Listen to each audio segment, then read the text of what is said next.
অন্তর্বর্তীকালীন সরকারের প্রধান উপদেষ্টা ডক্টর মোহাম্মদ ইউনূসের বিশেষ সহকারী হিসেবে নিয়োগ পেয়েছেন বৈষম্য বিরোধী ছাত্র আন্দোলনের লিয়াজো কমিটির সমন্বয়ক মোহাম্মদ মাহফুজ আলম।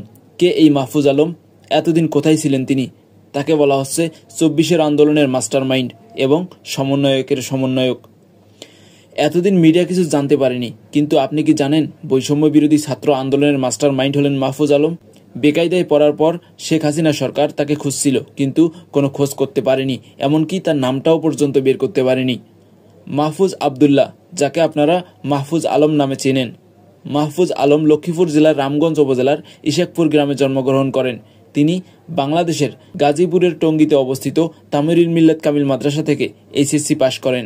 তিনি ১৫-১৬ শিক্ষাবর্ষে ঢাকা বিশ্ববিদ্যালয়ের আইন বিভাগের শিক্ষার্থী ছিলেন।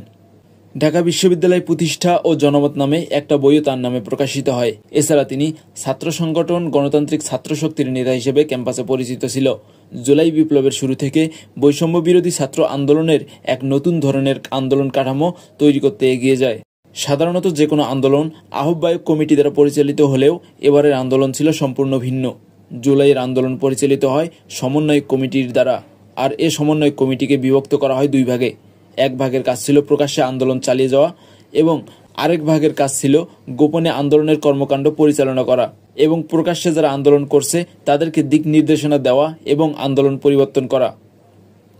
যখন বৈষম্য বিরোধী ছাত্র আন্দোলনের সমন্বয়কের ৬ সদস্যকে ডিবি হেফাজতে নিয়ে যাওয়া হয়, তখন গোপনে থাকা অন্যান্য সমন্বয়করা আন্দোলন চালিয়ে যায় এবং বাধ্য করে ৬ সমন্বয়ককে নিঃশর্তে মুক্তি দিতে।